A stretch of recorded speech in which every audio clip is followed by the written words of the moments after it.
playing of our national anthem.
Here are the starting lineups. First, for the Westminster College Blue Jays, number 3, a 5'5" senior from Neosho, Missouri, Olivia Hickson. A 5'7" freshman from Stratford, Missouri, Lauren Jones.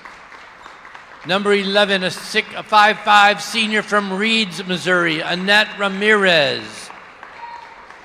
Number 20, a 5'10" junior from St. James, Missouri, Allie Bullock.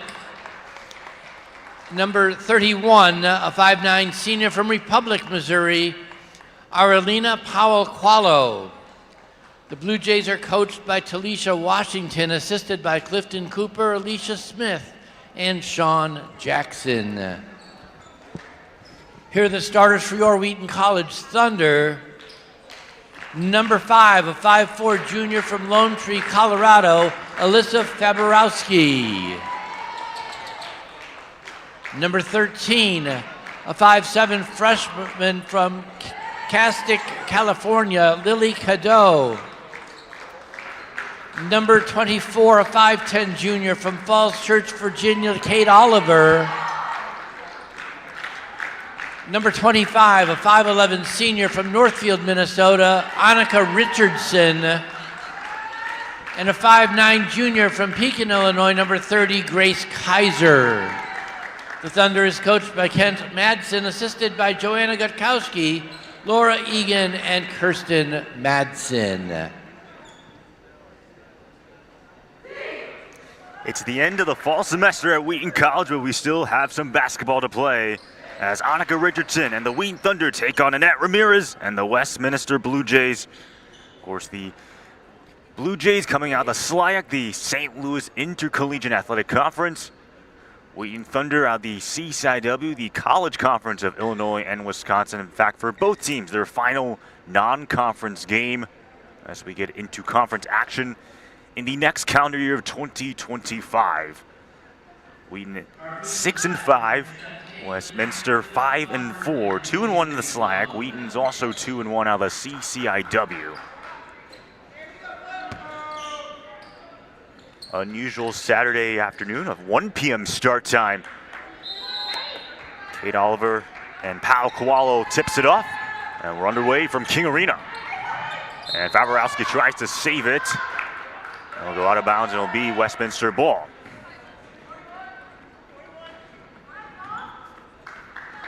Of course, a Blue Jays team coming into this game having won their last 3 games.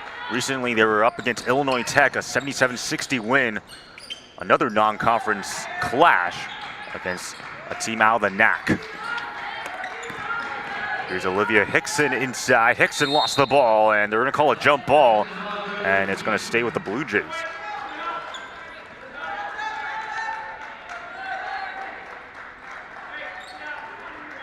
I mean, the possession area was pointing to the Blue Jays. Now it's the Thunder ball.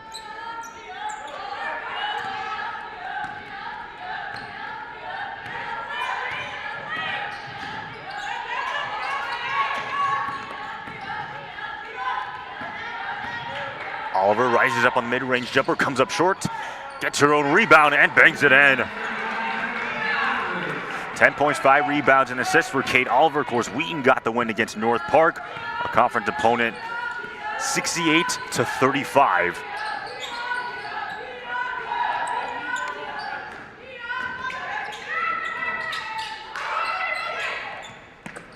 Here's Annette Ramirez guarded by Lily Cattle. She will take the three. That one, no good. It's Annette Ramirez for the Blue Jays, probably the main scorer someone will be looking out for, and that ball goes out of bounds. And it looks like it'll be Blue Jays ball.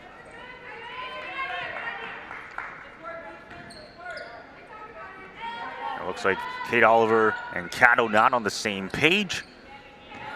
Wheaton only turned the ball over 14 times against North Park while forcing 28 takeaways on defense, including 17 steals. Catto had 5, which is a career high for her. By the way, in the starting lineup, has started in her last 6, making it her last 7. A foul inside going against Kate Oliver.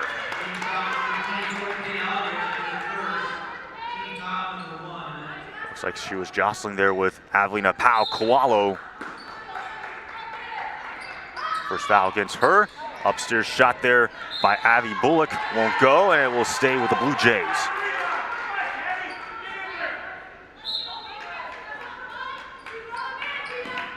Pass deflected and taken away. Great steal there by Lily Catto, but it was Alyssa Faborowski who got a pull on it.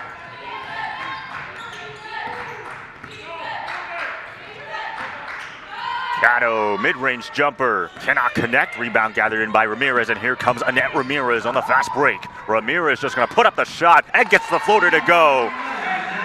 Of course, the leading scorer at the SLIAC, averaging nearly 23 points per game, had 35 points against Wartburg, which was their first game of the season, the second-ranked team in the country. Had 11 points against Illinois Tech. It was really a balanced attack for Westminster, as it wasn't just all Annette Ramirez. Here's Annika Richardson for 3. That one also rings out.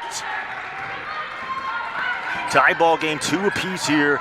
Final non-conference clash for both teams. Ramirez another 3. And cannot hit. Oliver with the board. Favorowski now wants to go inside, out of bounds. It will stay with Wheaton.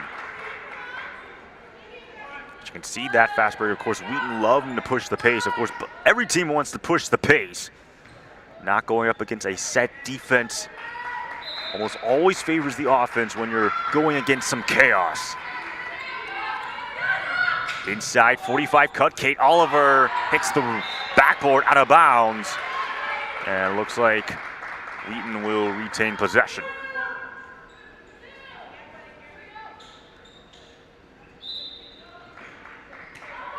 Wheaton averaging about 64 points per game. That is taken away by the Blue Jays inside, and that is Pau-Koalo with the steal and the finish. Avelina Pau-Koalo, of course, second leading scorer on the team, averaging about 10.6 points per game. 12 points, 10 rebounds, a double-double performance against Lyon. Her first double-double of the season, has 12 career double-doubles. Oliver wants to find her mark. That one also fouls out. And it was Hickson who got almost the rebound, and they're gonna, let's see what the ruling is. It looks like it's gonna be a turnover. It's gonna be Blue Jays ball. Looks like Hickson almost got it. Catto was fighting for it. Faborowski was on the floor, and they're gonna say it's out of bounds. That's the official ruling, as there's another foul inside on the next possession. Annika Richardson was drawing against Allie Bullock.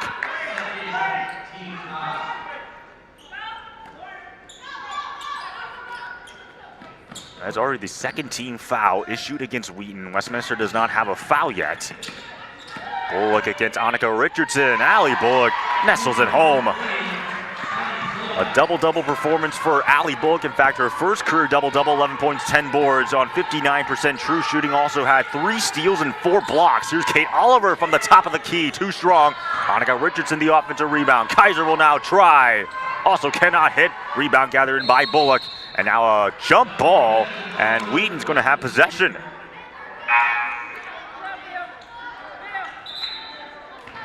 I mean, give credit there to Lily Catto getting a piece of that ball. But it's going to be Westminster ball. Thought Wheaton had possession, but no, it is Blue Jays ball at the end of it. Another three on the way, a little bit too strong though for Lauren Jones, freshman out of Stratford, Missouri. Early 6-2 lead for the Blue Jays. Inside, they want to work it with Jenna Hunter. Hunter bangs it home. First field for Jenna Hunter. 8 points, 5 rebounds, and a steal against North Park, averaging about 6.3 points per game. Has played in all 11 games, started in 7 of them. Here's Annette Ramirez on the mid-range jumper. A little sauce on that. It's Faborowski with the board. Inside, nice find. It's Kaiser on the finish. Assist there by Kate Oliver, timeout on the floor. And just like that, tied at 6 apiece with 5:33 left to go in the first quarter. Of course, we said for this, before the Blue Jays entering this game 5-4, Coach Washington, the head coach for Westminster, and in her 5th year, 77-46 overall as a head coach. Actually played for Westminster as a player from 2010 to 2013 under Coach Braden, but then after graduating from Westminster, worked at Callaway County YMCA. Also served as an executive assistant head coach at Missouri State High School, part of the Missouri State High School Athletic Association. Then came back to Westminster to serve as an assistant coach under Coach Arnold for 2 seasons, and then got her head coaching opportunity, was the 2020-21 SLIAC Coach of the Year, also for Westminster, 4 consecutive winning seasons under Coach Washington. Again, entering her 5th year. This was a Blue Jays team that started 0-3. Lost to Wartburg, Bethel, and Monmouth, but have really found their stride, of course, coming in this game, having won their last 3 games. That's why they're 5-4. Projected to finish 2nd in the SLAC behind Westminster, who has been the top dog per se, have won the conference the last 3 seasons. Whereas Westminster has gone up against Webster a couple of times. They did win back in the 2020-21 season, but there was no NCAA tournament. But again, it's been dominated by Webster. Still a perfect 3-0 alongside Principal, who's also 3-0 in the SLIAC. From the top of the key, cannot connect. Coretto tries to get the board, but Faborowski plucks it away. Wheaton is shooting 3 of 10. Westminster 3 of 8 from the field so far here in this first quarter. Kaiser pass looks like taken away by Hickson before Faborowski gets it back. Faborowski rises on the mid-range jumper, won't go. Rebound gathered in by Lockard, but it is Blue Jays ball.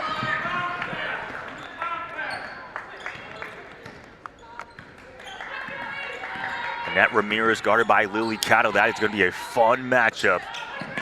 Another 3 by Coretto rings out though. Rebound gathered in by Grace Kaiser.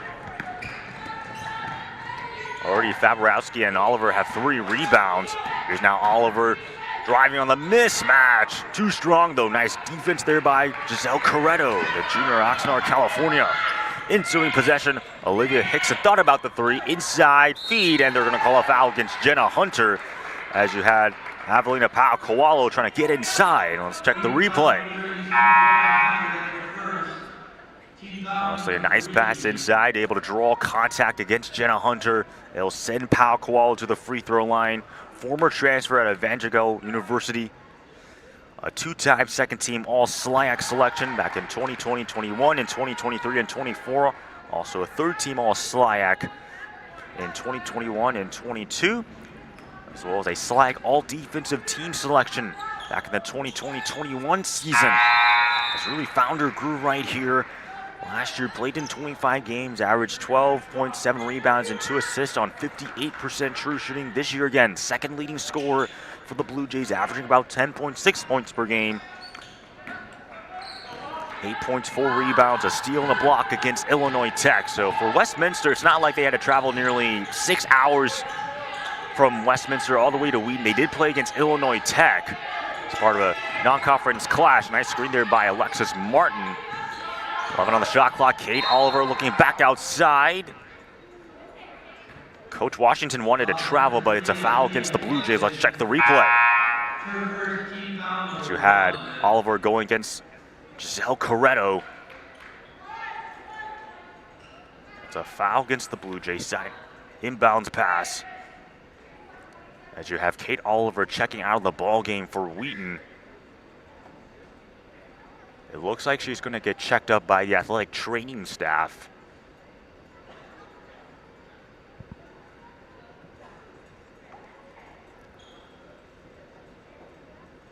Looks like they're wrapping up her arm, if I'm not mistaken. Don't necessarily want to speculate on these injuries per se, but I mean, there's only 4 Wheaton players left. Looks like Oliver is going to try to come back into the ball game. Of course, Coach Madsen talked about how they've designed this offense around Oliver's ability, can slash inside, just provide so much for you. And it looks like a miscue right there as Jenna Hunter was trying to pass that to Kaiser, so a turnover.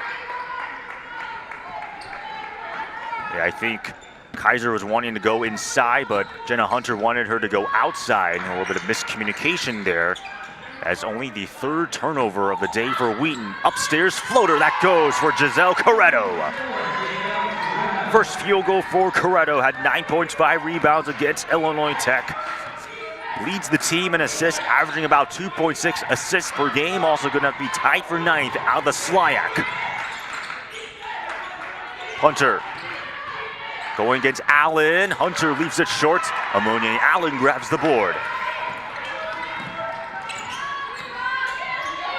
And once again, trying to work it inside. Lockhart counted and one. A chance at a 3-point play for Kerrigan Lockhart. And let's check that replay once again, taking advantage of the mismatch with Grace Kaiser one-on-one inside. Again, a chance at a 3-point play for the senior. 14 points against Illinois Tech. In fact, leading scorer for the Blue Jays. I mean, you had Annette Ramirez, Lockhart, who scored in double figures. Ali Bullock also scored in double figures. And then Giselle Corretto came close. 9 points for her.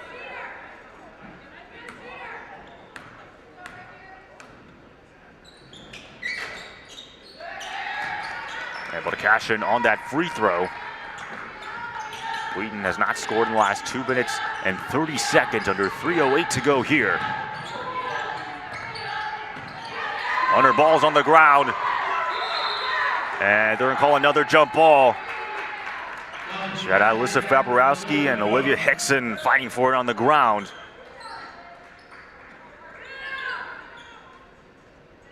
It's going to stay with Wheaton.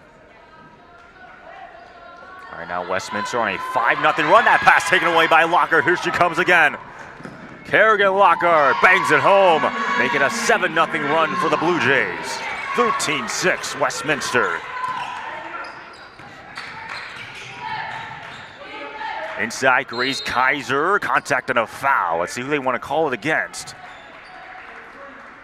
Might go against Olivia Hickson. Let's check that replay.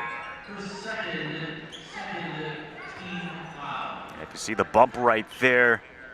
Help defense was trying to come from Ammonia Allen, but again, Grace Kaiser to the free throw line. Started in her last 4 games. Transfer from Illinois College.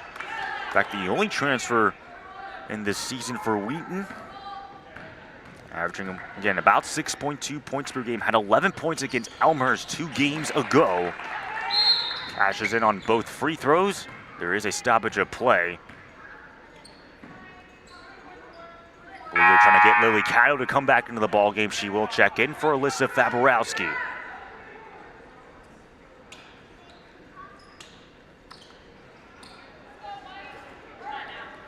And you have Kerrigan Lockhart, Giselle Corretto, Annette Ramirez in the game for Westminster. Monier Allen's also in. Right now, leading scorer is Olivia Powell-Koalo. 4 points for her. Lockhart can't finish, fight for the board, and it's gathered in by Annika Richardson.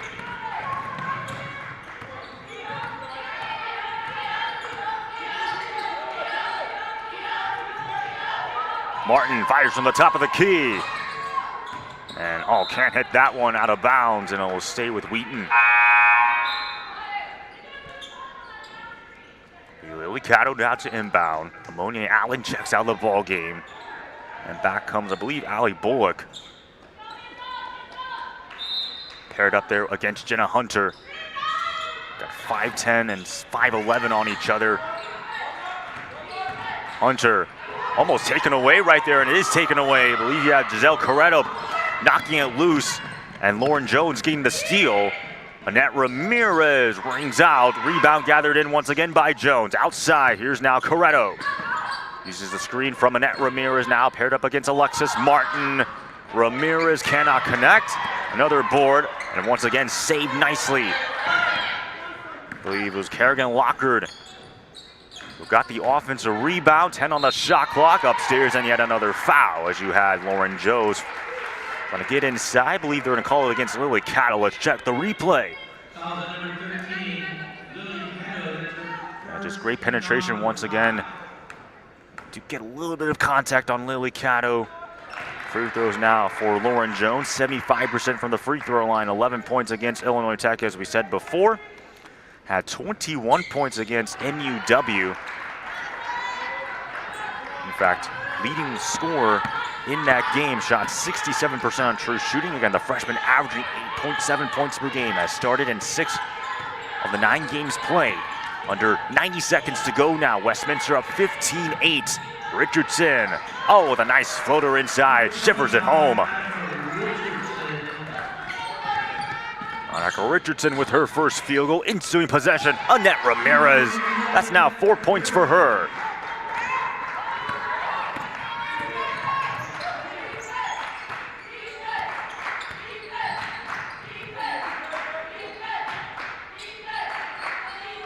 Under a minute now left to go here in this first quarter.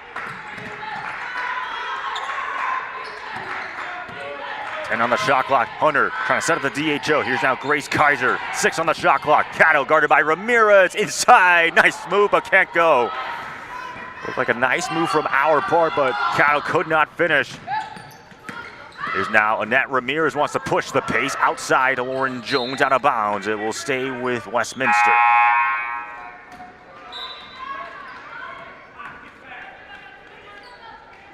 As Kerrigan Lockard will check out the ball game for the Blue Jays. Pau Koalo's back in for Westminster.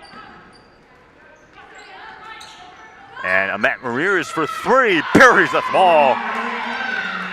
Annette Ramirez not afraid to take that shot. 42% on threes this season. I mean, just absolutely ridiculous. That's good enough to be first out of the SLIAC. Of course, shooting 45% from the field this season. We'll get her true shooting percentage in a moment. Annika Richardson wants to respond, leaves it short. Rebound gathered in by the Blue Jays. 2 to shoot. They're going to try to put up one more shot at the buzzer. And Corretto comes up a bit short there, but an excellent start for Westminster. They're up 20-10 here at the end of quarter number 1. Leading scorer is Annette Ramirez. We said her before. 7 points for her. Again, the leading scorer out of the SLIAC, averaging 22.9 points per game. But I mean, just look at the other numbers. Shooting 45% from the field. That's good enough to be 3rd in the SLIAC. That's overall within the season. Of course, someone who attempts a lot of shots, 2nd in the SLIAC in field goals, attempted with 163. Makes the most field goals at 73. But also just a threat from pretty much everywhere. Goes to the free throw line a lot, having 45 free throw attempts on the season, which is going to be 8th in the SLIAC. But you look at all the accolades for Annette Ramirez, a 2-time SLIAC Player of the Year. Would love to make it 3 in a row, but a first-team All-SLIAC selection, a SLIAC All-Defensive selection, also the SLIAC Newcomer of the Year. Back in her freshman year, also named the 6th Woman of the Year.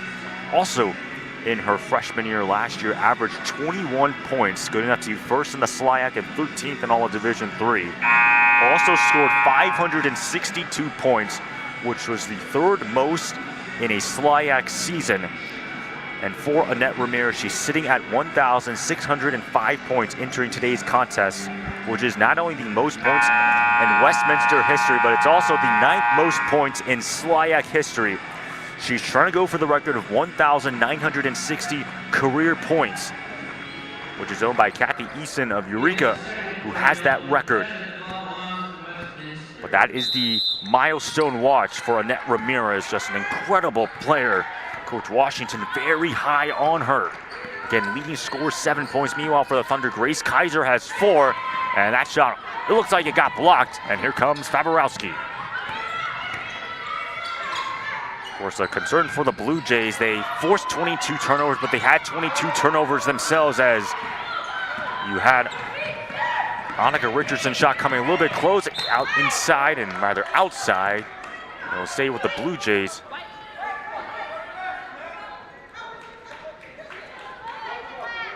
I'll say a nice defensive sequence there by Petra Trombach, who just checked in. It is Wheaton ball, so correction on that.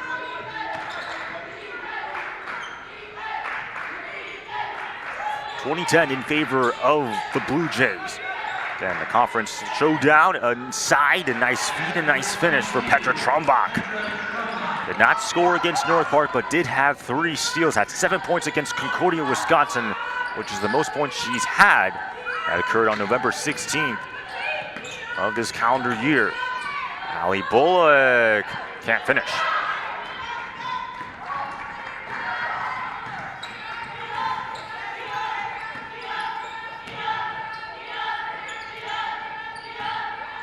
Martin, and the shot is blocked. What a great play there by Lauren Jones. As in fact, her first block of the season, has 10 steals. A freshman, Stratford, Missouri, 5'7". Cracking some playing time on this roster. Ramirez for 3. That one also rules out.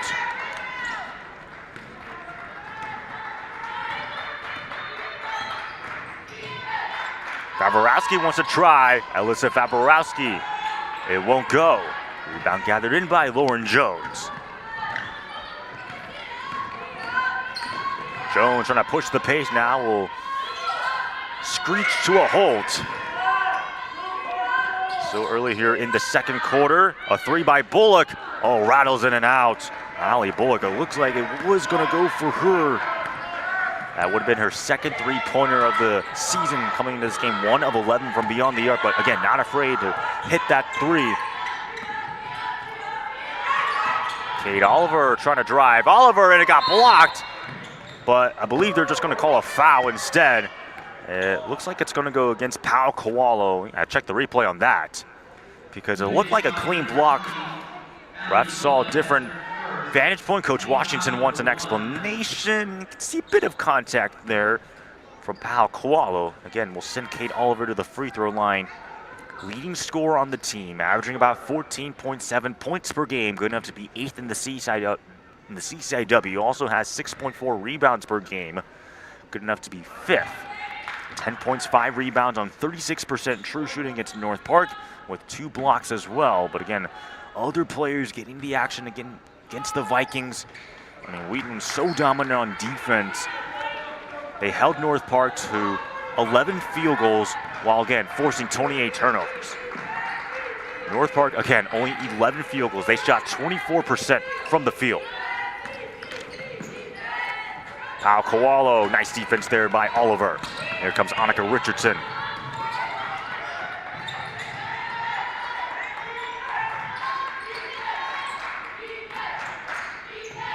Westminster, by the way, has not scored near the last 3 minutes and 20 seconds. Favorowski's shot won't go, out of bounds. And it's going to be, I believe, Blue Jays ball.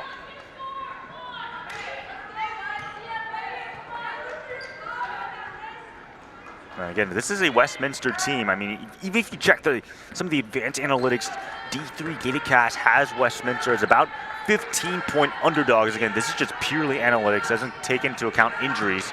But for the Blue Jays, off to a really nice start against the Thunder.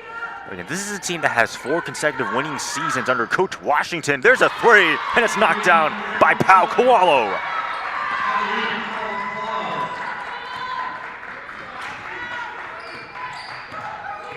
Avelina Pau Kowalo getting in on the action. Oliver takes it to the coast, able to score.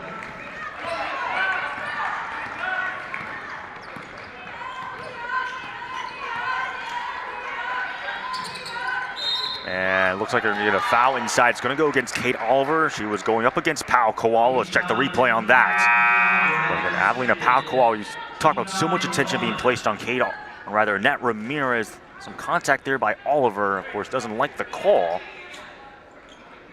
As that'll now be 2 personal fouls against Kate Oliver. She will go to the bench. Grace Kaiser's back in for the Blue Jays. Sorry, for the Thunder. Kaiser plays for Wheaton inside, and the ball goes out of bounds. They're going to call a foul. Let's see who it's going to be charged against. As Pal Koala was going for the ball. Multiple Wheaton players were also going for it, including Lily Cato, Faborowski. They're going to call against Faborowski. Interesting. Let's see who wants to trigger it for the Blue Jays. It looks like it will be Olivia Hickson. Blue Jays up 23-16. Right now, that one is just taken away by Faborowski. Another lazy miscue there by Westminster, but again, a very good game so far for the Blue Jays. Kaiser will fire, and Grace Kaiser able to knock it in. 6 points now for Kaiser, alongside Kate Oliver, who also has 6 points. Meanwhile, Annette Ramirez and Avelina Pau-Kualu each with 7 points. And that one almost taken away by Annika Richardson, but Lockhart able to get it back. And meanwhile, Petra Trombach nearly got in the piece of it. Annette Ramirez still has a 5 on the shot clock. There's now Pau-Kualu upstairs. No. Rebound gathered in by Richardson. And now fighting for it, taken away. Pau-Kualu, no. Avelina Pau-Kualu almost got the putback off the steal, just couldn't finish. Now here's Grace Kaiser, too strong. Harrigan Lockhart almost got it, but Wheaton still has possession. Now they're going to call a travel, I believe. They will call the travel. I believe it will go against Lily Cato. Westminster saw it clearly. Yeah, you can see right there, just moving the pivot foot. It's going to be a turnover for Wheaton. That's now their 7th turnover of the day. Against Westminster has about 5 turnovers. This is a Thunder team that averages about 16 turnovers per game, 4th fewest in the CCIW. Meanwhile, Westminster forces 24 turnovers. That's the 3rd most out of the SLIAC. Under 5 minutes now left to go. Westminster leading at 23-18. Annette Ramirez. And it looks like a foul, loose ball foul. Let's see who they want to call it against. Looks like it's going to go against the Blue Jays. Rather, it's going to go against Wheaton, as there is a media timeout, 23-18. Of course, we talked about Coach Washington, now Coach Madsen for the Thunder, entering his 15th season for Wheaton. Of course, 272 wins as a head coach for the Thunder. In fact, the highest winning percentage in CCIW women's basketball history. He's also the fastest CCIW coach to reach 150 wins, has 5 CCIW regular season titles, has also made the NCAA tournament 7 times, with their last appearance coming in the 2019-20 season.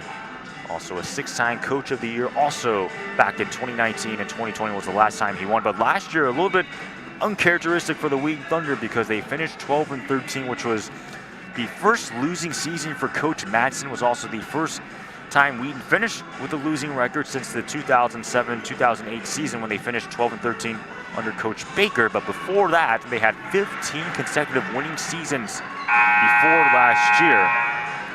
For this Wheaton team, again, 2-1 out of the CCIW would currently put them at 3rd place, as every team is trying to catch with Illinois Wesleyan, a perfect 10-0, 3-0 in CCIW play. Also, the 3rd-ranked team in the country. And Wheaton will have a chance to play them on January 4th here in King Arena. In fact, their first game after this one. That one is taken away by Alexis Martin. Yeah, for Wheaton, after Westminster, they'll have a big break, a much-needed break, and then they'll play against Illinois Wesleyan. In fact, both men's and women's basketball, their next game is against the Titans of Bloomington. And oh boy, almost taken away again by Hickson. Cato still has it. Kaiser thought about it from the top of the key, now goes back outside. Richardson from the corner. And can't hit. Volleyballed around before Bullock got the board, and now another jump ball. And it should be Wheaton possession. Let's check the replay.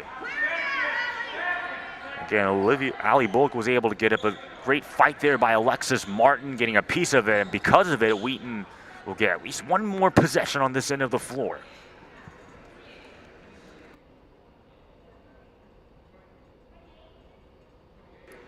believe they're trying to set the clock right now, because right now the shot clock, it was at 0, now it's back at 28. So again, the clock adjusted.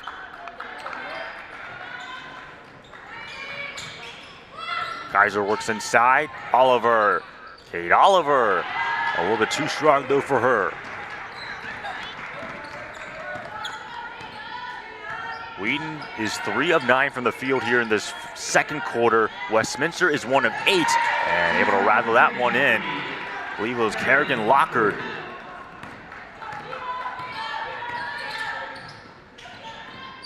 Once again, back outside to Grace Kaiser for 3, also can't fall. Petra Trombach will now try. Airballs it though, out of bounds. It's going to be Westminster possession. Both teams kind of struggling here in the second quarter. Wheaton's won their last 4 in terms of field goals. Meanwhile, Westminster won out of their last 9. And after Westminster shot 41% in the first quarter, Wheaton shot 24% in the first quarter as well. It's been quite slow here in the second quarter. 25-18 in favor of the Blue Jays. Olivia Hickson, that's a deep 3. Leaves it short. Rebound gathered in by Corretto. New possession for the Blue Jays.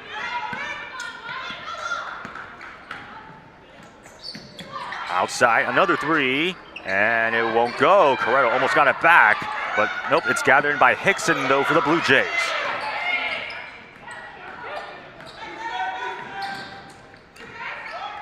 Pau Kowalo in the low post against Grace Kaiser. Also cannot finish, and that's going to be yet another foul going against Alexis Martin. Let's check the replay. Westminster just able to attack inside. Yeah, you can see the contact there from Alexis Martin. Pau Kowalo fired up after that last possession. Corretto now to trigger it for the Blue Jays. 2:53 to go here in the second quarter. And the ball did touch, I believe, a Wheaton player. That's why they're allowed to take it from the backcourt. Inside, stripped and a foul. But you had Olivia Hickson going inside. They're going to call the foul against Lily Cattle. Let's check the replay again. Driving through, honestly, a lot of contact on that play. I mean, 3 Wheaton defenders. And Olivia Hickson will go to the line. 15 points, 9 rebounds against Illinois College. It was really that Illinois College game because Westminster before that was 0-3, but got their first win against Illinois College, 71-65. That's really what spark plugged the start of this season and why they were 5-4. Of course, we'll love to get a 6-4 here. Olivia Hickson, a senior, who said shot 52% on true shooting against Illinois College. Westminster wanted to travel on Alexis Martin. They don't get it. To their disbelief, Annika Richardson for 3. Also won't go. Ball goes out of bounds. And you see for Wheaton, struggles still continue. They've yet to hit a 3. They're now 0 of 9 from beyond the arc. They've only hit 3 field goals in this quarter, so they're now 3 of 12. Meanwhile, Westminster is 2 of 12 from the field in the second quarter. Again, 7 field goals made in the first quarter for the Blue Jays.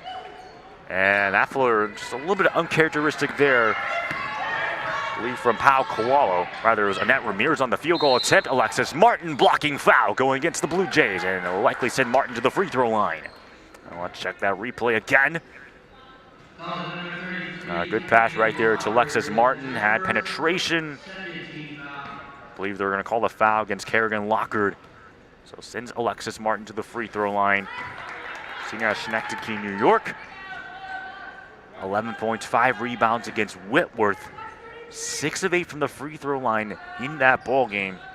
Again, didn't score against North Park, but did have 2 steals. And Coach Madsen talked about how for Alexis Martin wants to put her against the best guard, probably one of the better defenders on the Wheaton Thunder in terms of just defending some of the guards that she has to go up against.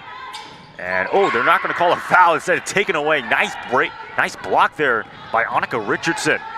A clean block indeed. Kaiser now Oh, can't finish though. And now here comes Pau Koalo. Fast break for the Blue Jays. Under 95 seconds to go. Westminster up 27-20. Inside feed, and they're going to get another foul as you had Pau Koalo with the ball. Let's see who they want to call the foul against. They're going to call it against, I believe it's going to go against Grace Kaiser right there. As Adelina Pau Koalo will go to the free throw line. Westminster in the bonus with 6 fouls issued against Wheaton so far in this quarter. Koalo, 3rd and 4th attempts from the line right now. 7 points, 2 rebounds, and 2 steals here in half number 1. Now the leading scorer, 9 points for her for the Blue Jays against Kate Oliver and Grace Kaiser, each with 6 points apiece. We see the turnovers, the turnover is not too bad for both teams. Wheaton only has 7 turnovers, Westminster only has 6. Make that another takeaway for the Blue Jays. Here comes Annette Ramirez on the fast break, and she's fouled yet again and will go to the line. I believe they're going to issue that one against Alexis Martin. Let's check the replay again. Rather, it's going to go against Annika Richardson. Correction for that. So again, Annette Ramirez back to the free throw line. Really your all-around player for the Blue Jays in terms of what she's able to do. And at 35 points against Wartburg, that's not her career high. Had 38 points against Lyon on February 15th, 2024. And just an incredible player, nationally recognized. And honestly, probably is the favorite to make it 3 consecutive Player of the Year selections. Hunter able to drive and score. A much-needed field goal for Jenna Hunter and the Thunder, because Wheaton was 1 out of their last 8 in field goal attempts. Coretto, now the switch comes, paired up against Lily Cato. 29-22, it's a 7-point game in favor of the Blue Jays. Inside, Lockard, no. Ammonia Allen tries to get the board. Annette Ramirez still has it, the ball goes out of bounds, and it will stay with Westminster.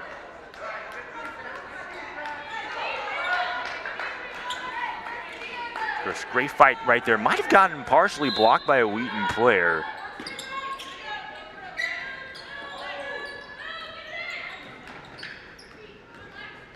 .35 seconds left to go on game clock. 13 on the shot clock. Gonna hedge that screen. Annette Ramirez lost the ball. Alexis Martin has it now. Here comes Jenna Hunter. Passes upstairs to Grace Kaiser. Shot clock is turned off, so the Thunder can wait for the last shot. Working inside to Alexis Martin, but can't finish. Now Westminster's thinking, hey, let's try to score ourselves. Wheaton did not waste the clock. And so the Blue Jays going to hold for the last shot here in the first half. Annette Ramirez picked up by Alexis Martin. Now the double team comes, rather the switch. A 3 on the way. A final shot won't fall for Kerrigan Lockard. And that will be the final play. 29-22, Westminster coming into King Arena and taking a 7-point lead into the locker room. Adelina Pau Koalo leading the way, 9 points for her, along with 2 rebounds and 2 steals. And then Annette Ramirez has 7. Meanwhile, Kate Oliver and Grace Kaiser with 6 points apiece. And we'll bring you to the start of the second half after these messages and a word from the Wheaton Thunder Sports Network.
I would say be bold.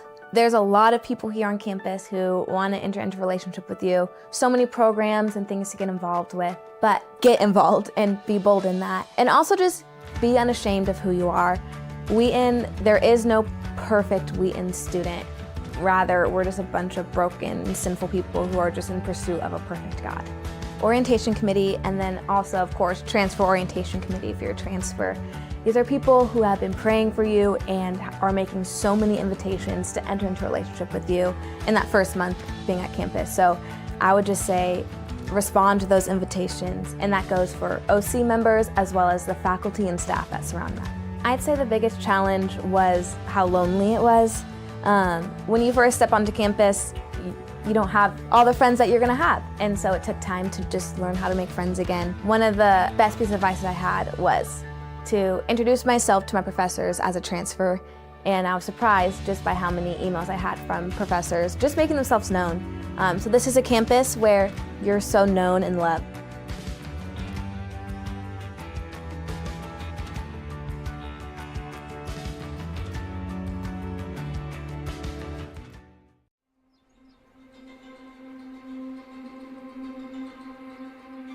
Welcome to the Armerding Center for Music and the Arts at Wheaton College.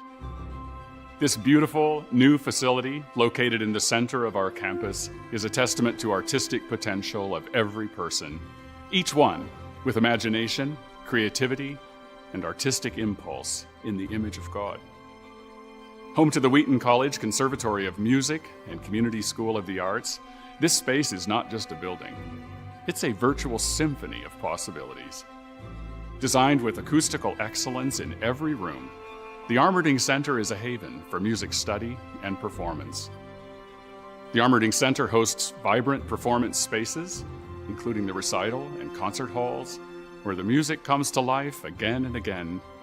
These spaces host performance, worship, and study at Wheaton, in which every note, every melody resonates with a higher purpose, creating immersive experiences which transcend the sounds themselves.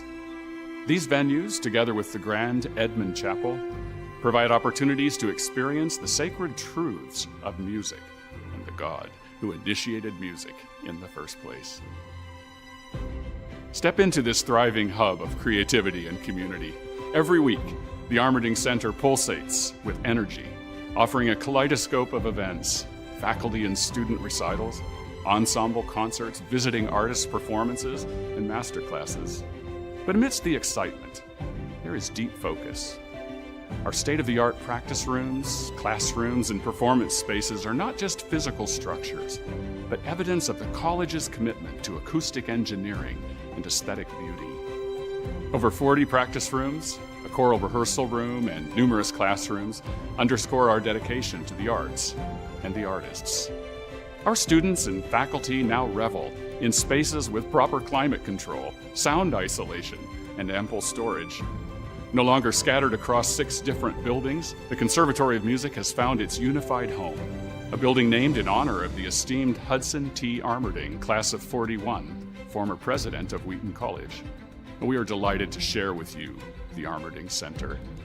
This space supports, encourages, and creates new pathways for artistic engagement. The building is much more than bricks and mortar. It is a symbol of the college's enduring commitment to excellence and the thriving creative community that calls it home. We are eager to share this magnificent building with you, our students, faculty, and our community for generations to come. The Armerding Center for Music and the Arts provides endless artistic possibilities for the enduring power of music to inspire, uplift, and unite us all.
fun things about deciding where to go to college is that all of your peers are in kind of the same place.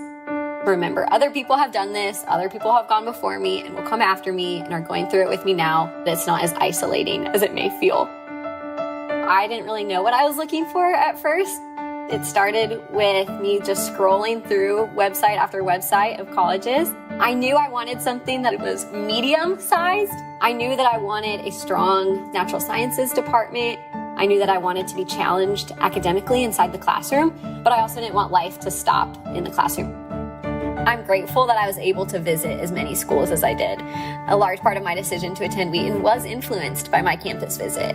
What instantly stood out to me was that everyone on campus was smiling.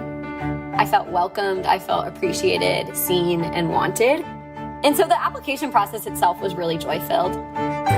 The decision process was quite a different story. I got the decisions and acceptances and rejections back, and rejections stung. I became very stressed. I started to question, do I want to keep going to school? Do I want to go far? Do I want to come closer to home? And that's where I really started to ask, okay, what are the options remaining before me? And Wheaton was again at the top. I started to work with Ellen, my admissions counselor. I just worked with her really closely and had several hour-long phone calls just talking through what does a Wheaton education look like, what is the value of a Wheaton education, and got to have personal conversations and interactions. So even during a time that was really stressful, I felt valued and seen as a whole person rather than just a GPA and test scores.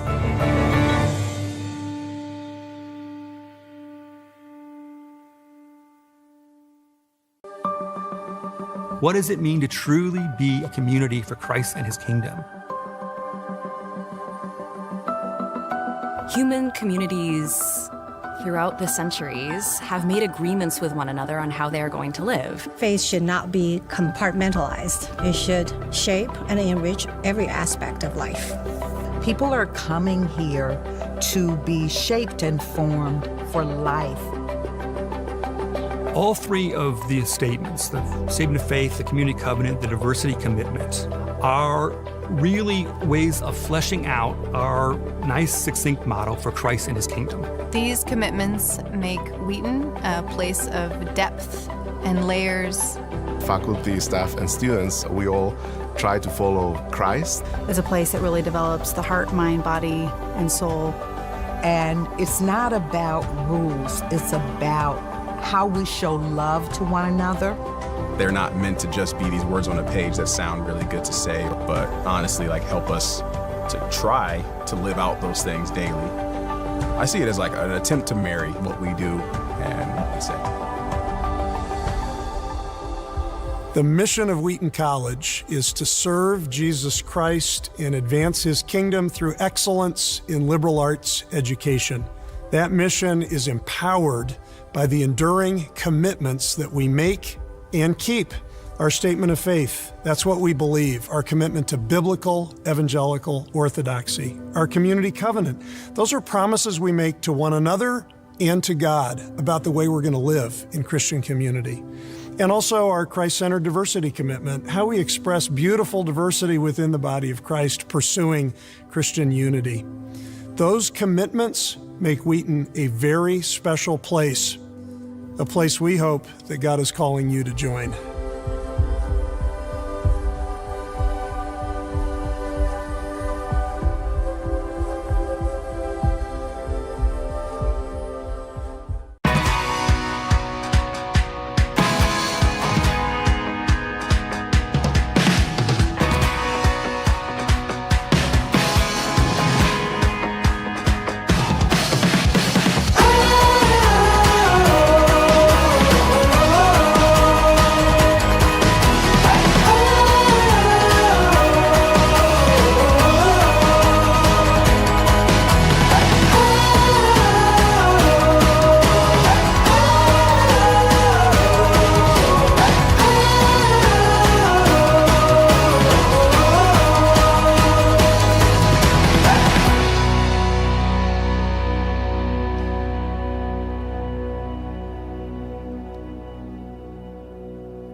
And welcome back to the start of the second half between the Wheaton Thunder and the Westminster Blue Jays. Blue Jays leading at 29-22 at the end of the first half. And I mean, both teams really struggling to shoot, especially from beyond the arc. Westminster 2 of 12 from downtown. Meanwhile, Wheaton 0 of 9. They've yet to hit a 3. But for the Blue Jays, they only shot 2 field goals in the second quarter, while Wheaton has shot 4 field goals in the second quarter. But it was really the first quarter for the Blue Jays that allowed them to start off to a hot start. 7 field goals made in the first quarter, while the Thunder also had 4 field goals in the first quarter. And they're going to call an offensive foul against, I believe, Annette Ramirez, caught pushing off right there on Lily Cato. Yeah, right there with that left elbow extended there on Cato. That's going to be a turnover for the Blue Jays. That's only their 8th. They only turned it over 7 times in the first half. Meanwhile, the Thunder turned it over 8 times in the first half. So both teams doing a good job keeping the turnover numbers down. It's really been I don't want to necessarily say the shooting, the fact that Wheaton has not yet hit a 3. Again, still looking for their first triple. Faborowski from beyond the arc. That one rings out though. Rebound gathered in by Grace Kaiser. Keeps the possession alive. Kate Oliver bangs it home. Of course, shooting 3 is not necessarily an indicator of wins or losses per se. It is one of the indicators, but not necessarily the main indicator. There are, of course, other factors like being able to shoot your free throws and amount of second chance opportunities that you can get. But definitely one of the struggles for Wheaton so far here in this ball game, and that one is taken away, and here comes Oliver. Westminster has turned over on back-to-back possessions now. Thunder down 5. Here's now Kaiser. Dices inside. Grace Kaiser with the offhand. Bangs it home. 6 points, 2 rebounds, and assists for Grace Kaiser. Make it now 8 points for her. Kate Oliver also had 6 points in half number 1. Here is inside for Olivia Hickson, and looks like it's going to be a foul against the Thunder. Let's check the replay. They're going to call the foul against Grace Kaiser, trying to provide some help defense right there. This should be a trigger from the Blue Jays. Olivia Hickson. Bullock picked up by Annika Richardson inside. Allie Bullock, first field goal for Westminster at last. 2 points, 3 rebounds, a steal, and a block for Allie Bullock in half number 1. Does lead the team in rebounds per game, averaging about 7.2. Going to be 6 in the SLIAC. Cato with the floater leaves it short. Kaiser saves it though. Richardson off the bounce, knocks it in.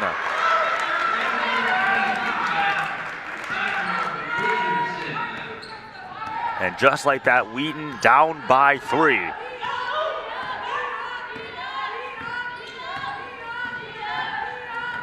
Here is Ramirez, again picked up by Cato. Jones going to reject the screen, now gets a screen for Allie Bullock. Bullock, and too strong there.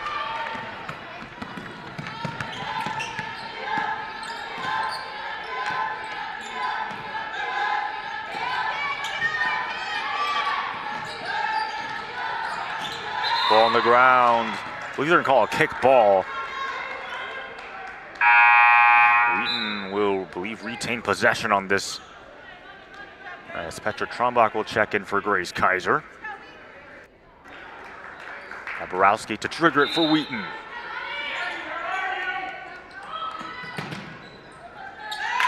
Ball goes out of bounds. That's going to be a turnover.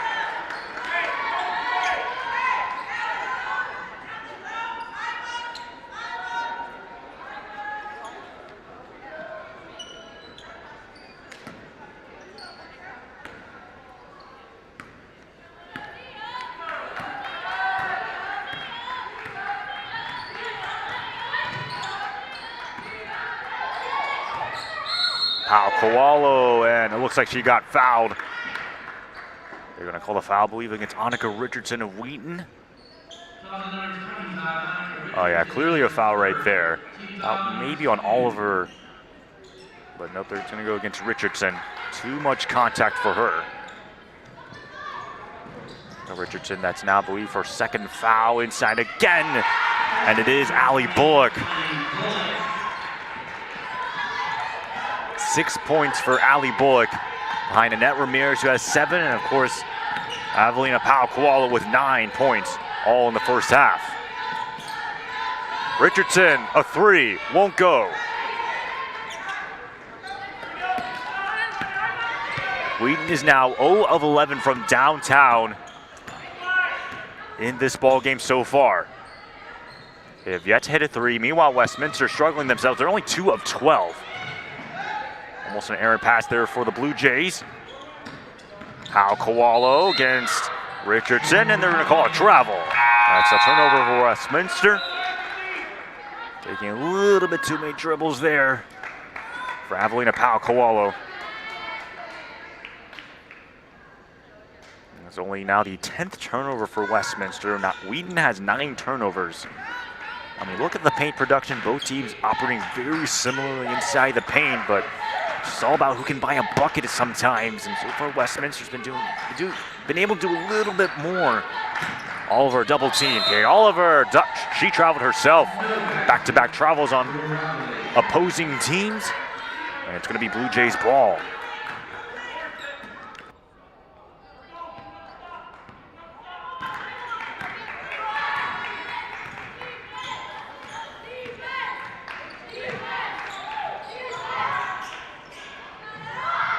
There's a 3 and knocked it down. It's Annette Ramirez.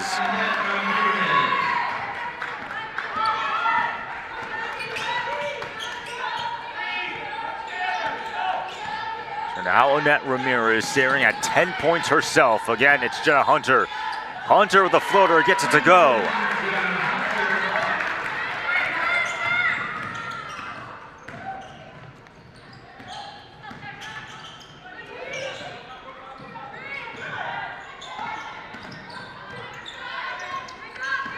Lauren Jones fires on the mid-range jumper. Missed everything though, and now here comes Kate Oliver. Oliver outside. It's Petra Trombach, almost taken away there by Olivia Hickson, and will stay with Wheaton.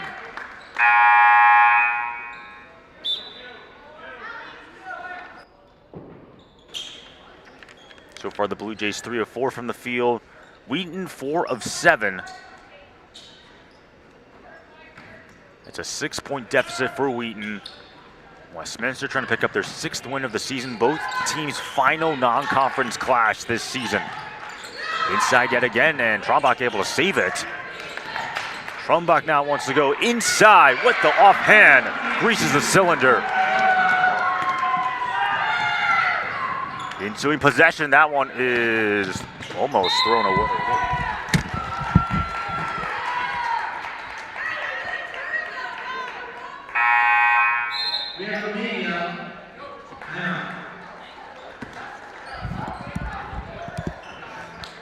We have a timeout now on the floor, 36-32. Westminster up by 4. Look at some of the things again. This is actually the first matchup between these two teams. Last time Wheaton went up against a opponent out of the SLAG, you have to go all the way back to 2016 when they played Blackburn on November 18th. Meanwhile, for Westminster, the last time they went up against a CCIW opponent, got to go back to 2021 when they played against Carroll on December 20th. However, that was a neutral site game at Daytona Beach. Again, this is the first matchup between these two teams. 36-32, 4:52 left to go here in this third quarter. As Annette Ramirez leading the way, 10 points for her, 3 rebounds and a steal. Shooting 3 of 5 from the field. Meanwhile, Wheaton is 5 of 8 from the field. Here in quarter number 3 is Grace Kaiser and Kate Oliver each with 8 points apiece. For Wheaton has made 3 out of their last 4 field goals. Starting to see a little bit of progress being made.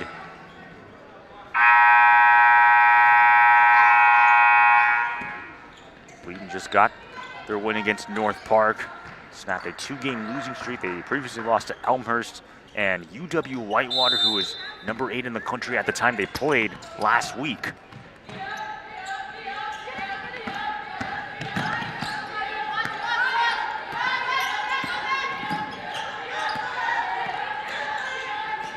Here's Jenna Hunter, gets double teamed right there. Favorowski has the ball. She'll put up the shot, leaves it short.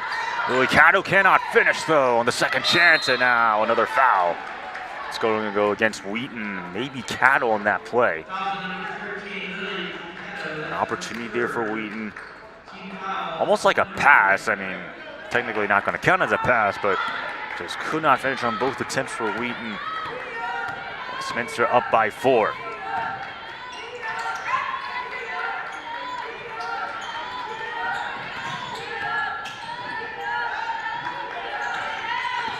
Coretto, switch now, taken away by Trombach.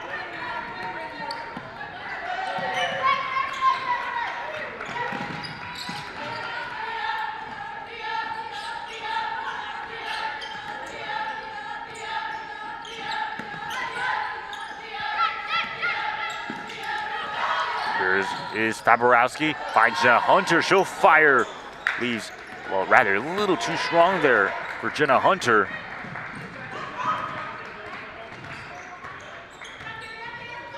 A deep 3 on the way, that one rattles out for Olivia Hickson, offensive rebound gathered in and knocked in by Kerrigan Lockard.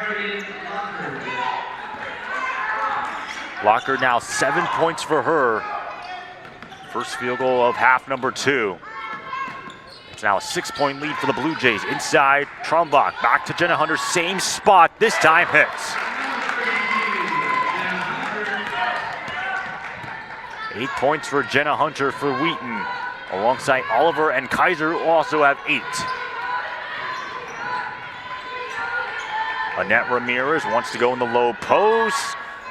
That shot won't go though for Coretto. Giselle Coretto just missing there.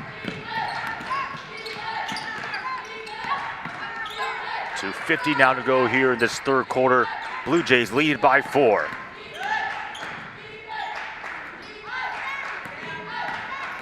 Faborowski on the runner, bangs it home. Alyssa Faborowski, first field goal for her.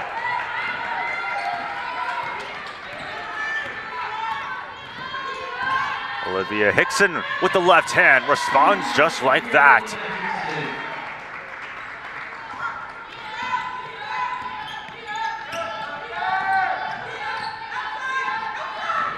Oliver kicks it outside. Again, another mid-range jumper taken advantage by Jenna Hunter. Just seems to like that shot a lot. The lead once again cut down to 2. And again, Wheaton has yet to hit a 3. Does not matter for them. Have a chance to tie it if they can get a defensive stop. But it is, rattled out. Wow. Pau Koala was irate and in disbelief that shot did not happen. Just an unlucky play there as Wheaton now has the opportunity to tie or take the lead. Nice move by Oliver, looks outside. Once again, Jenna Hunter ties the ball game.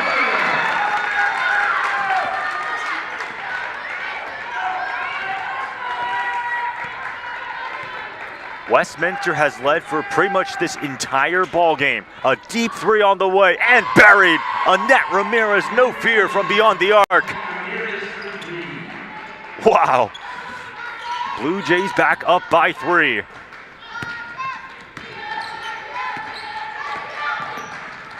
"13 points for Ramirez. 3 threes for her.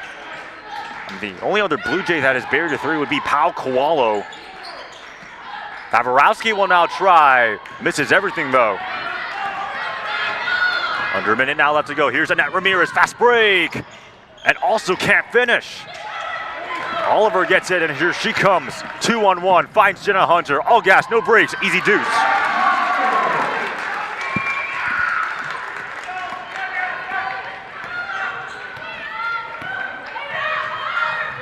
Inside again, Pau Koalo. And they're gonna call a foul. Well, I'm pretty sure the Wheaton fans do not like the call. Let's see it on the replay again. Working inside of Pau Koalo, clearly contact there. They're gonna call it, I believe, against Jenna Hunter. That's now the 4th foul against Wheaton here in this quarter. Evelina Pau Koalo to the free throw line. This was a player that, 2 seasons ago only played in 2 games because of an injury, but last year's just showing what she can bring And averaged 12.7 rebounds and 2 assists on 58% true shooting. She also has a sister named Savannah Powell Goodman. As that second free throw misses for Wheaton, but we'll get to her sister in a moment, likely at the end of the third quarter. Pretty cool stuff. But a 5-second differential between shot clock and game clock. Westminster leads it 44-42. Oliver rejects the screen, now gets a tag help there. Oliver outside, Favorowski thought about the three, now goes back out to Petra Trumbach from beyond the arc. Too strong. Alexis Martin just checked in, got the offensive rebound. Shot clock is turned off. Wheaton can hold for the last shot. Now 5 to shoot. Oliver inside, Kate. Oliver slices through and draws a foul. And Wheaton has an opportunity to tie the ball game as the foul will go against Olivia Hickson. Check the replay again. You can see that shake and bake move allowed Oliver to get free. The penetration and then contact there. For Kate Oliver, shooting 75% from the free throw. A double-double against UW Platteville and Whitworth so far this season. 17 points and 12 rebounds against Whitworth. 11 points, 10 boards against Platteville and the Pioneers. But also shooting 54% on true shooting. As Oliver cannot tie the ball game. And Westminster will not get one more shot off at the buzzer, so the Blue Jays go into the fourth quarter hanging on to a 1-point lead on a game we've had so far. But going back to Avelina Powell-Kowalo, she has a sister named Savannah Powell Goodman.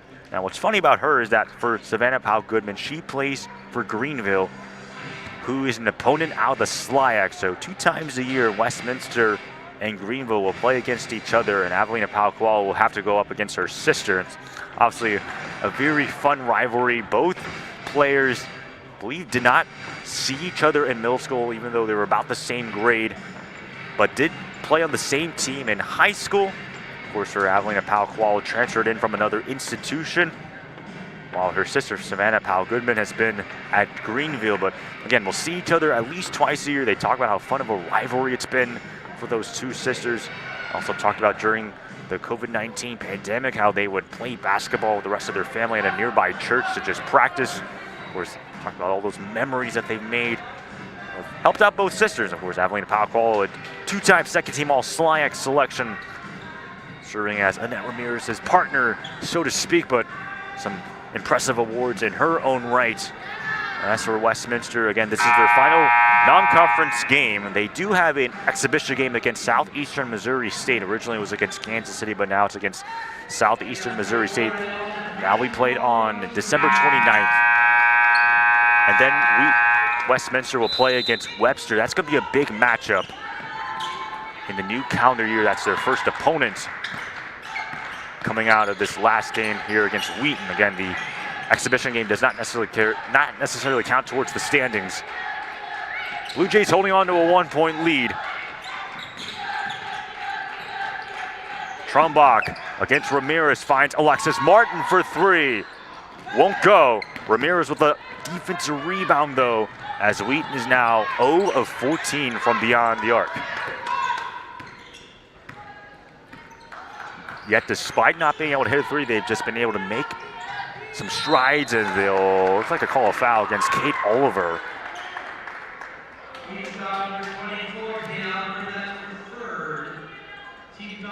see a little bit over the back right there. Working, I believe, against Kerrigan Lockhart. Alexis Martin will check out the ball game for Wheaton. Annette Ramirez going to use that screen set by Allie Bullock. Hickson inside, nice feed and blocked there by Richardson. Ball goes out of bounds. It will stay with Westminster with 7 on the shot clock.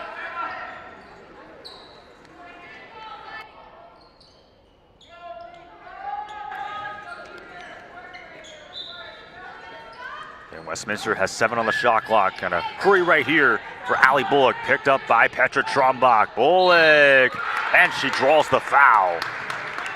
Has a chance to make up at the free throw line.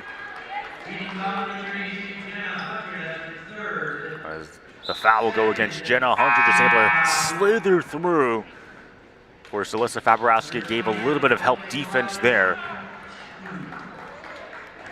As Jenna Hunter will go to the free throw, or Jenna Hunter will go to the bench. That is her third personal foul. Cato has 3 fouls herself. I mean, a lot of players have 3 fouls. Oliver, Richardson, and Kaiser also with 3. Second free throw won't go, so Westminster only has a 2-point lead. Wheaton an opportunity to tie or take the lead. Oliver inside, able to score, and once again ties the ball game.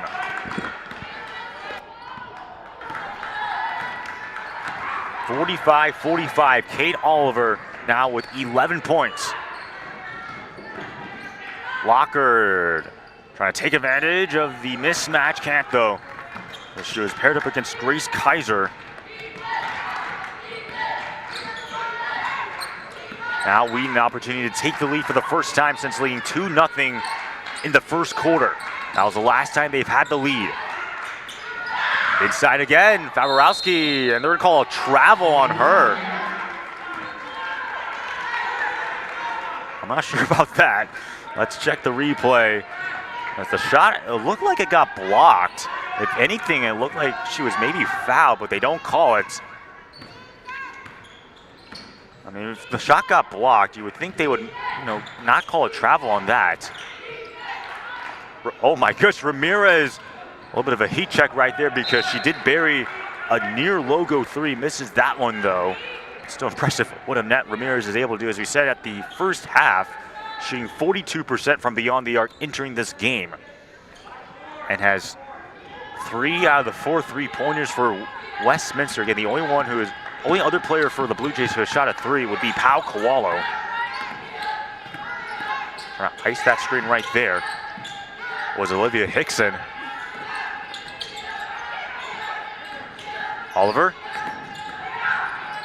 Oliver again, some help defense. Faborowski for 3. Once again, misses everything. Kaiser able to save it yet again. Oliver will now try from beyond the arc. Can't the triple. The first 3 for Wheaton at last here in this ball game, as they were before 0 of 13 from downtown. It's also their first lead since leading at 2-0 in the first quarter.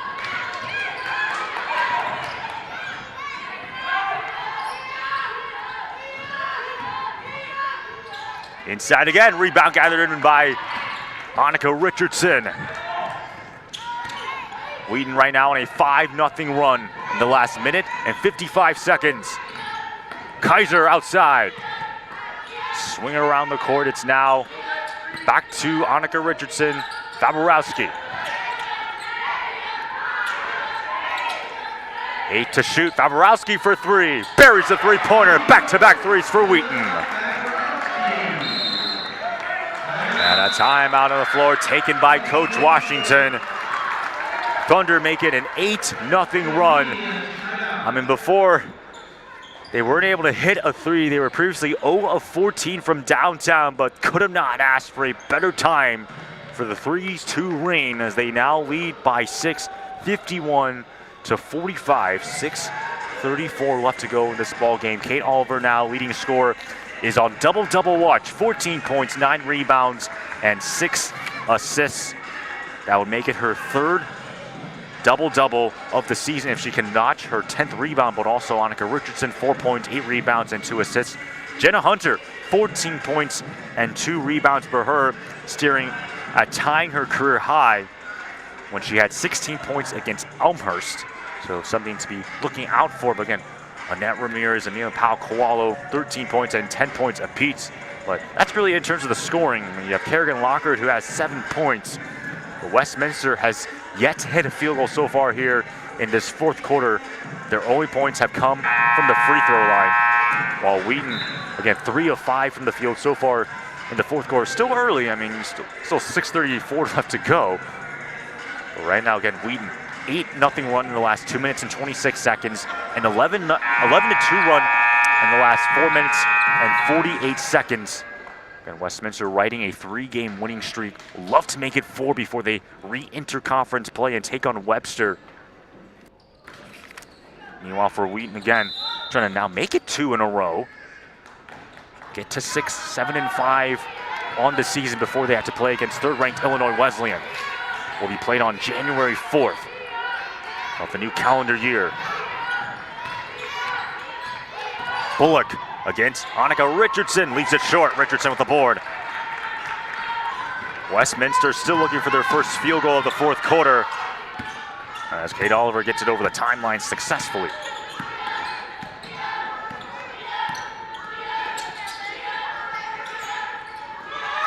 Richardson from the top of the key. Rolls out, another rebound by Kaiser, gets it right back for the third try. It is now a 10-0 run for Wheaton, 13-2 run as well.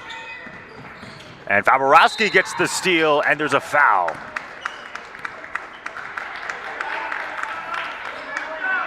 They will probably call it against Olivia Hickson right there. Clean steal by Faborowski, give her credit, and then Hickson try to make some contact. Again, what a run for Wheaton. Could have not asked for a better moment. Now 5:42 left to go. And Westminster led it by as many as 10 points when they were up 20-10. I mean, I know it was the second quarter, but they had the lead for the majority of this ball game, and now Wheaton is the one on top. Kaiser counted and one.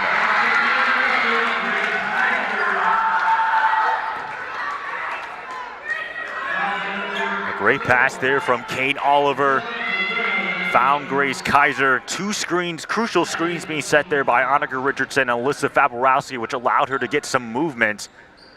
And because the defender was chasing the screen, really had no choice there, but able to draw the and one opportunity. Now Wheaton's up by 11. Oliver, once again, another turnover for the Blue Jays. That's now, I believe, 14 turnovers for Westminster in this ball game so far, as Wheaton is riding a 13-0 run in the last 3 minutes and 40 seconds, a 16-2 run in nearly the last 6 minutes. This should end it here. Pedal to metal for Annette Ramirez, greases the cylinder.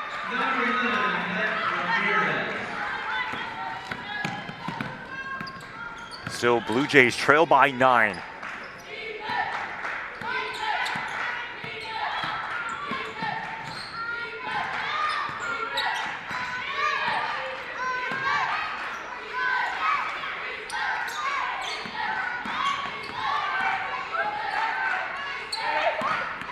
Oliver, 4 on the shot clock. Kate Oliver now finds Kaiser. Kaiser, they're gonna call a shot clock violation. Great defense there by Westminster. As it looks like Harrigan Locker will check in for Lauren Jones. Final 4:28 to go, and also a timeout on the floor. Westminster down by 9 again for Wheaton. Their next opponent will be against Illinois Wesleyan in the next calendar year. But for Kate Oliver, 14 points, 9 rebounds, 7 assists, and 2 steals, again on double-double watch. Kaiser with 13 points, 7 boards, and 2 assists. Jenna Hunter has 14 points.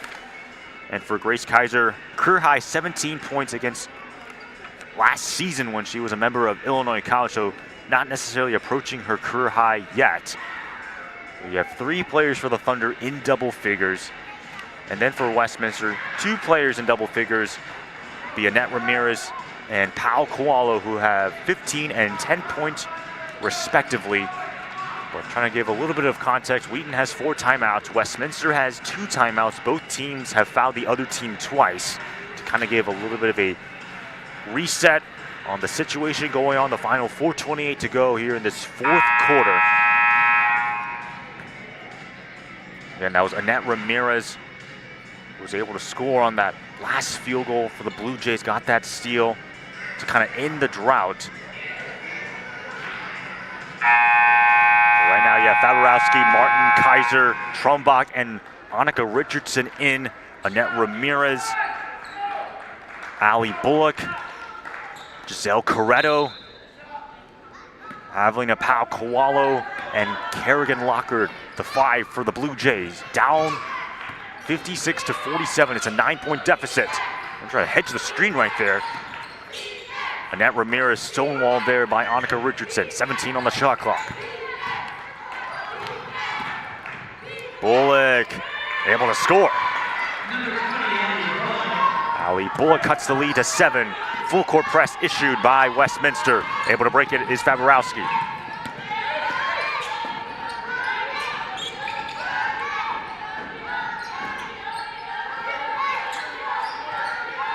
Under 4 minutes to go. Trumbach now finds Annika Richardson. Buries a 3.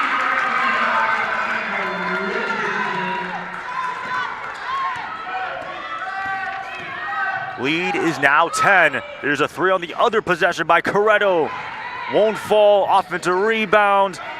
Lockhart gets it yet again before Oliver able to seal it right back. That one is almost taken away. Ball goes out of bounds. And it's going to be Blue Jays ball. Nice defense right there by Westminster. As you had Kate Oliver trying to pass it to Grace Kaiser. But then coming at the last minute. I was trying to see who the number was. It might have been Ali Bullock, I believe. Wow, double team right there, out of bounds. Westminster retains possession. As you had Avelina Powell-Kowalo getting hounded there by Faborowski. 3:09 to go. Again, Westminster down by 10. Powell-Kowalo upstairs, and she draws contact. That should be free throws for Avelina Powell-Kowalo. And you saw her going against Grace Kaiser, yep. And then also Annika Richardson coming in the last minute, but they will issue the foul against Kaiser, as now that is her 4th foul. She will stay in the ball game for now, although Coach Matson is motioning to the scorer's table. Let's see if he's going to call timeout or not.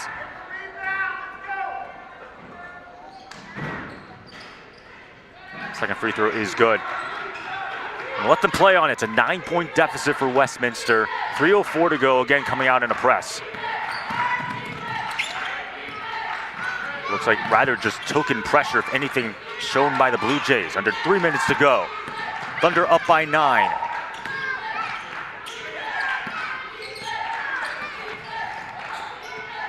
Faborowski using the Oliver screen. 10 on the shot clock. Oliver picked up by Bullock. 5 to shoot. Ball's on the ground. Annette Ramirez tries to fight for it. There is a jump ball. And it's going to be Blue Jays possession. Well, you saw the ball go on the ground. Annette Ramirez just outright fighting for it. A big, big takeaway there for the Blue Jays. Down by 3 possessions. 2:36 to go.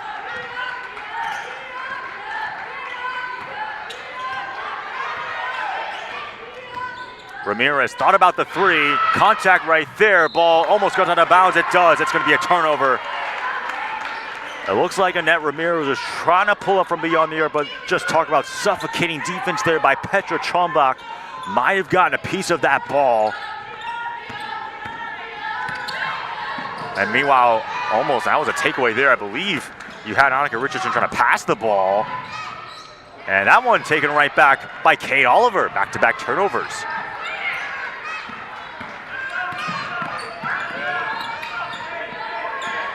Now dipping under 2 minutes to go here. Final non-conference clash between these two squads, barring they make the NCAA tournament. 10 on the shot clock. Faborowski back out. Kaiser trying to take advantage of the bad closeout. And Faborowski almost got blocked. That ball will go out of bounds.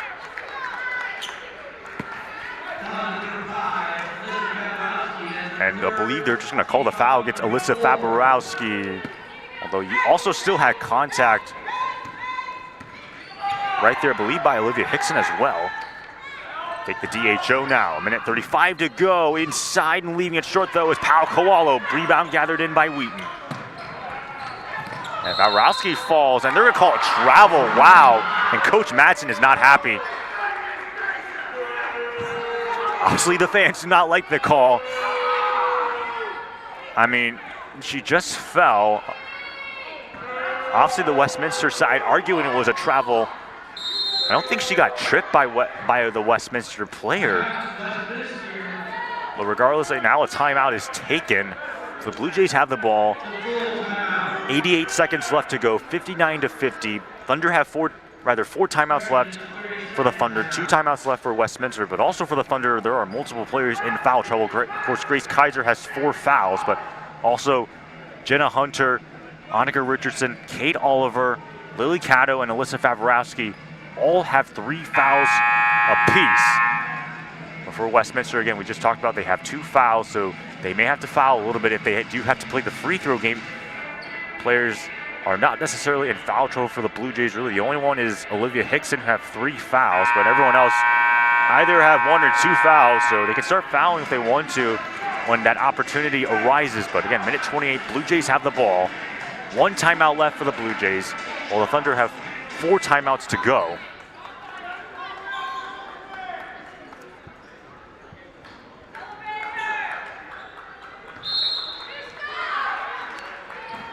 It was Olivia Hickson to trigger it. Ball is on the ground. Hickson tries to fight for it, and they're going to call a foul against Annika Richardson. I mean, the ball was clearly on the ground. I mean, there is a bit of a case right there for Annika Richardson, although she, of course, does not like the call. And Hickson goes to the free throw line. 4 points, 2 rebounds for her.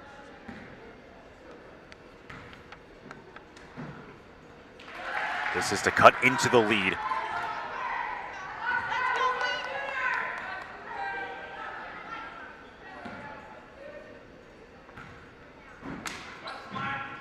Both free throws are good. So it's now a 7-point game. Westminster shows a press. Oh boy, harassment and a foul. As Petra Trumbach had the ball. Let's see who they want to issue it against. It's going to go against Ramirez. So we'll have to redo this again because Wheaton is not in the bonus. Westminster's in the bonus though. And the ball's on the ground, and Wheaton again retains possession. So now it will be a side out. By the way, Kate Oliver has a double-double, 14 points, 10 rebounds, and 7 assists. So potentially staring at a triple-double.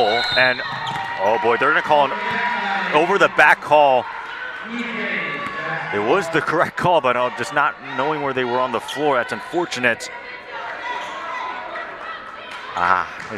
Kaiser stepped beyond the timeline right there after Kate Oliver already established position in the front court. But again, Kate Oliver, now her 3rd double-double of the season, could stare at the first triple-double in a rather long time by a Wheaton player. They'll now move the ball to Westminster's side, and it was Olivia Hickson to trigger. Minute 17 left to go. Again, Blue Jays down by 7. Hickson fell down, and they're going to call that a turnover. It is Wheaton ball. A minute 12 to go.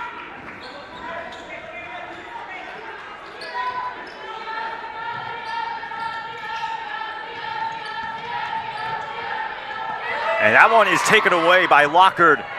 The shot upstairs by Hickson, it was blocked, but they're going to call a foul.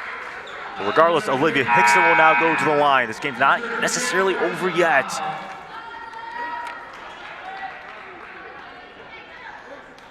You see there on the replay, Kerrigan Lockard coming in from behind. Olivia Hickson now the free throw line, shooting 77% on the season. Currently perfect from the free throw line with that last attempt, now 5 of 5.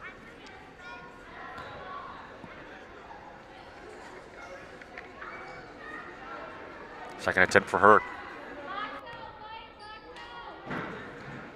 The second one is good. It's now a 5-point game.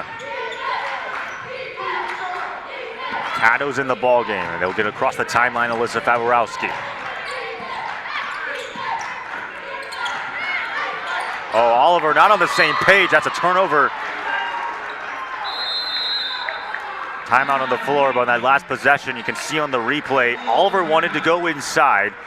Annika Richardson wanted her to stay outside, but can't have those turnovers in the final minute to go. But it's giving the Blue Jays some life now. They're on a 5-0 run in the last 2 minutes and 51 seconds. So again, still an opportunity for them if they can get a field goal of any kind. And then you would think you can play some defense. You don't necessarily have to play the foul game yet. But if you're able to do both teams, get a field goal right here, and play some defense, then hopefully have the opportunity to tie or take the lead on the final shot, depending on how the final outcome holds. And the net Ramirez, 15 points. Adelina Powell-Kowalo, she has 11, as we said before. 3 players for the Thunder are in double figures. For Grace Kaiser, she has fouled out though. Meanwhile, Annika Richardson is close to fouling out. She has 4.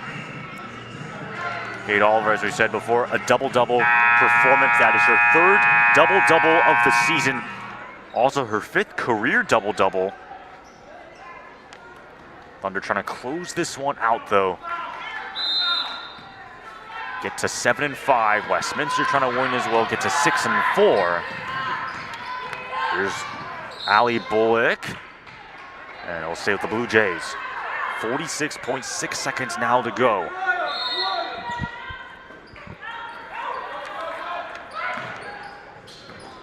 And the ball's on the ground. Blue Jays have it now. Double team comes. Is it going to be a jump ball? It will. And it's going to be Wheaton ball.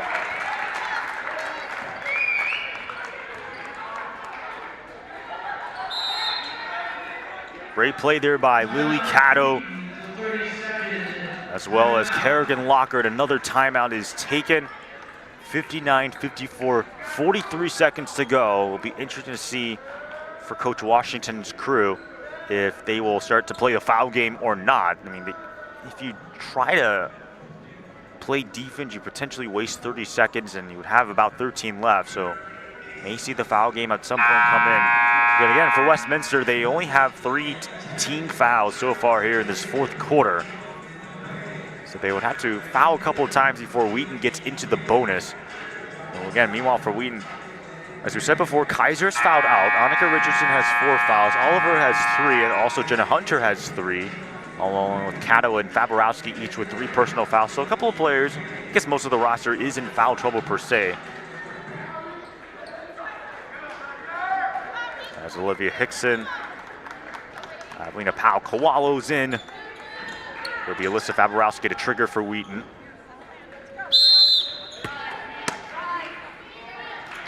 They get in to Kate Oliver. They're gonna try to harass her, now a foul. They were trying to go for the trap right there, as they will go against Lockhart. I believe they have to foul one more time in order to get in the bonus. As that's now the 4th foul by Westminster here in the quarter. Again, Westminster's already in the bonus because Wheaton has 5 team fouls issued against them. They get it inside to Kate Oliver, ball's out of bounds, and it'll stay with Wheaton.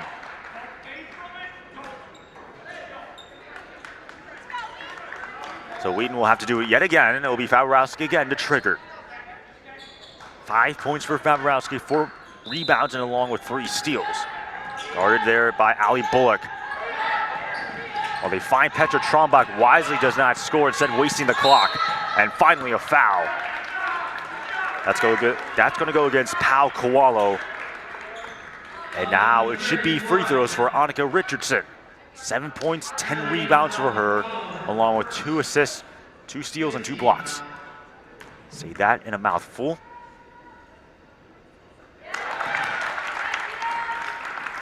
Veronica Richardson has 2 double-doubles on the season when came against Whitworth and UW Oshkosh.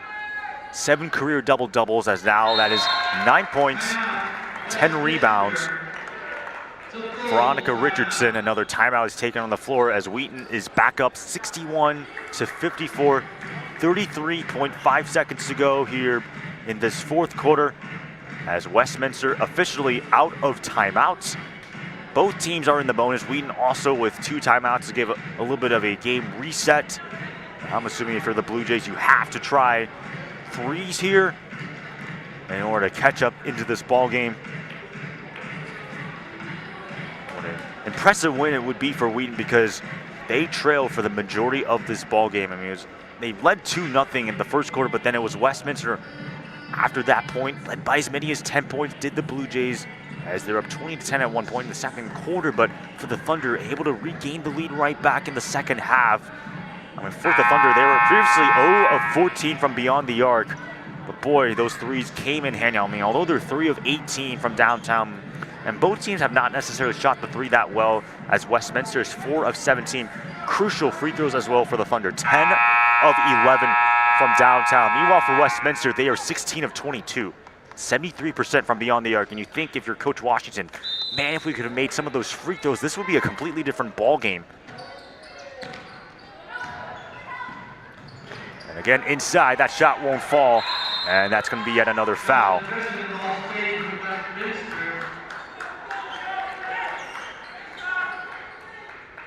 Westminster still has possessions, 26.9 to go. Again, down 7, and they'll still retain possession if the ball goes out of bounds. 25.9 left.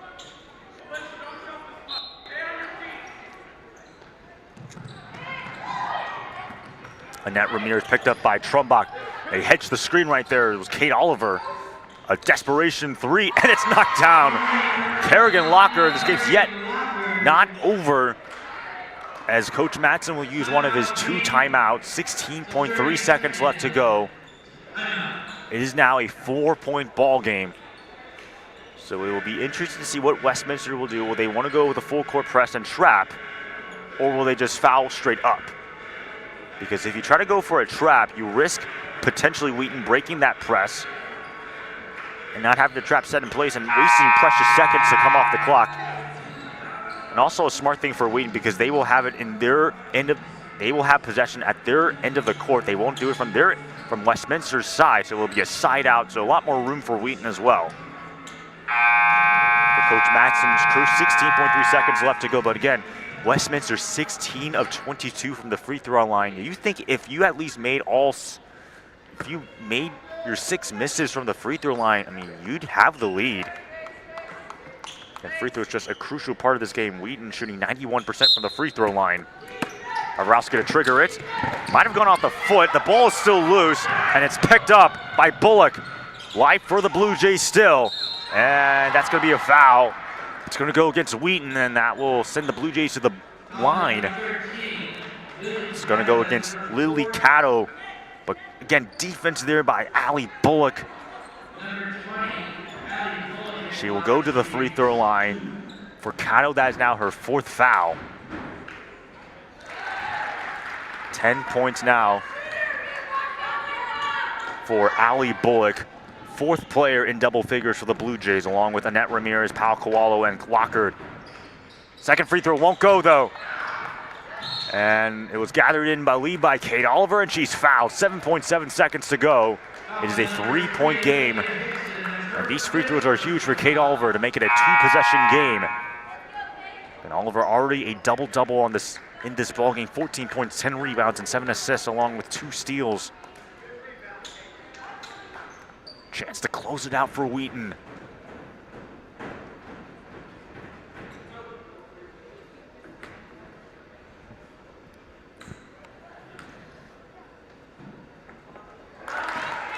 Huge free throws there for Kate Oliver. Her 5th and 6th attempts from the line.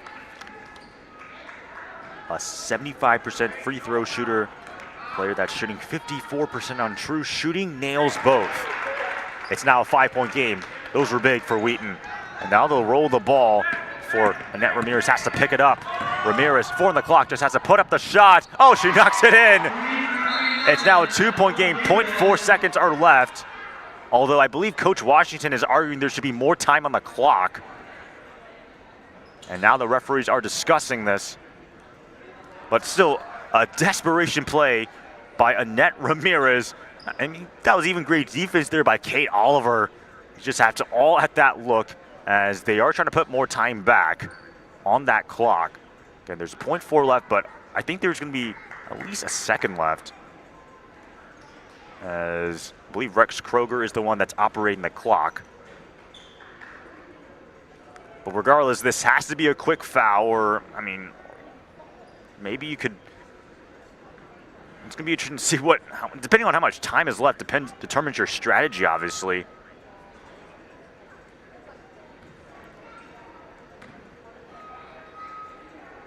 But again, trying to determine how much time is left. Both teams are at their huddles. This will again determine the strategies for both teams.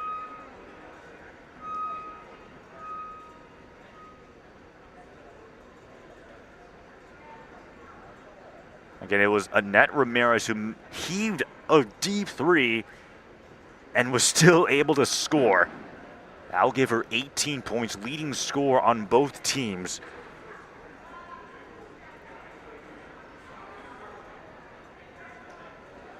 And they will put, wow, 2.2 seconds left. That's a generous amount of time for Westminster. And now will be interesting to see what the strategy is. 63-61, Westminster refuses to give up. Give credit to Annette Ramirez keeping her team in it. Really 2 huge threes by her. She's now 4 of 8 from beyond the arc, 7-18 shooting from the field. But Olivia Hickson is the only one necessarily in foul trouble. I'm assuming if you're, I don't want to speculate on the strategies for both teams. But given how Wheaton will have possession at their side of the court, will rather have possession on Westminster's side instead of having to do it from the backcourt. Be interesting to see again what both teams are going to do here. 2.2 seconds to go. Favorowski to side outs. Picked up by Avelina Powell-Koalo. Working to Kate Oliver. They have to foul, and they do. 0.6 seconds left. And now for Kate Oliver, a chance really to ice it with both free throws.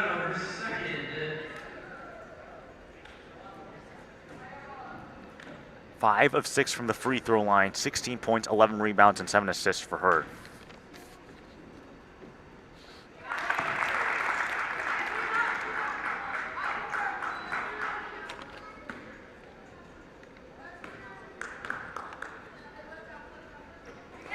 And able to knock down both, by the way, tying her high in career assists. Had 7 assists against Anderson this couple of weeks ago. And that will do it. The Wheaton Thunder take care of the Westminster Blue Jays 65-61. Your final from King Arena, as well as the final game on the 2024 calendar year.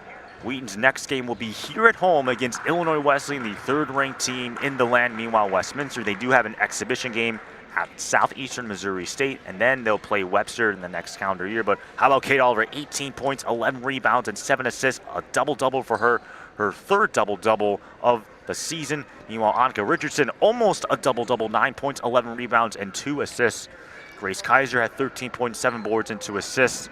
Meanwhile, on the Westminster side, Annette Ramirez, 18 points, 5 rebounds, and 1 assist. Ali Bullock with 10 points. Powell-Koalo had 11, and Kerrigan Lockhart also with 10 points. Well, from everyone here at King Arena, I'm Aiden Cog signing off on the Wheaton Thunder Sports Network.